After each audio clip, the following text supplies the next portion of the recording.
What is up, guys? It's your boy No Risk, No a Premium, back with another episode of the Market Overview, guys. Today we got that day four of continuation. Good golly almighty. From Friday close, if someone said by Thursday you'll be at 43.50, I'd say you're insane. So we're up 200 handles here on ES.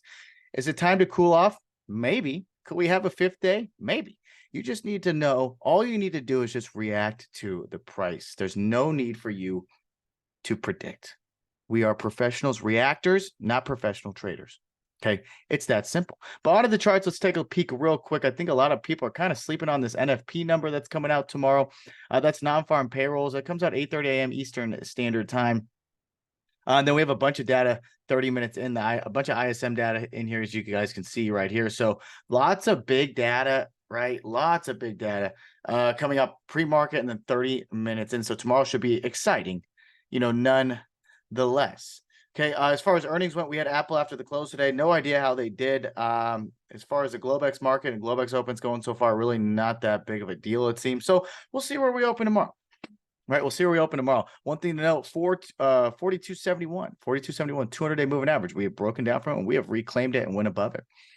Okay, so tomorrow, we're not going to be making new highs, right? If we're not going to be making new highs, I'll be looking to take any sort of retrace or downside trade or a possible reject. Anywhere from today's high, 43.40 up to 43.50, we can see this was a little bit of a breakdown zone and retest and go down. So this zone in here, about 43.50, we'll be looking for a possible reject if we open below it. Okay, if we open above it, hey, no holds bar, probably going to keep going high. If we open above it, look for a dip into it and go. But looking for this area here, right? Looking for this area to possibly take a reject in this zone here. Now, I have this highlighted 42.90 area. That's previous week high.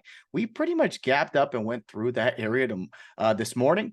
Okay, and that's a pretty big deal to make on the bull case. So if we don't reject here, if we open up down in the zone, I'll be looking at about 42.90 for a possible dip, maybe even down to where? 42.70 or 42.90. In this zone in here, I'm going to be watching, right? 42.70 is a 200-day moving average. We're watching for that possible back test, but 42.90. If bulls are serious, they're going to defend this area of the previous week high, and they're going to want to close that gap on the cash ETFs. Underneath 42.70 sets up the short trade all the way down to about 42.15, 4200. From their SPY chart, we're going to be able to see this big old gap here, right? Big old gap on the daily chart.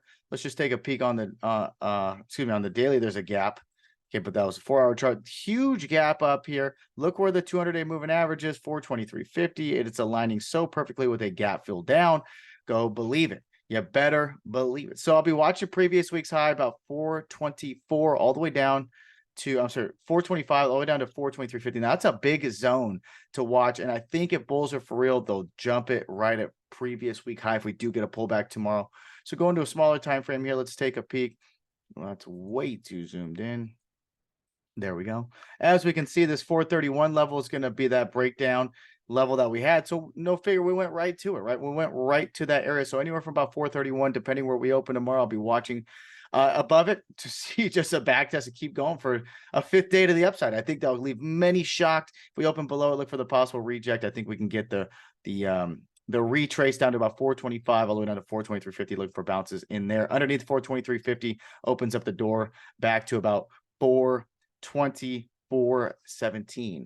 From there, I don't think we'll get that deep of a pullback, but let's see, right? If bulls are serious, 423.50, I'll definitely be looking to take longs there. Onto the QQQ chart, same thing. Had a gap to fill, or had a gap up, never filled it, right? Never filled it above previous week's high. We did back test previous week's higher, so I'll be looking for that area to hold tomorrow on any back test. Now, as far as some resistances overhead, more than likely be looking at about 365. 365, we almost got up there today. So really looking at this 364 to 365 zone in here. I think if we open up below it, look for the rejects in there. We'll get a retrace down to 360. I'd like to take a long there. But if we get a little lower, 357.50, I still think that'd be a great bounce zone all the way in here. Just depends if the bulls are going to show up, if this has been a real bounce, a reversal or not.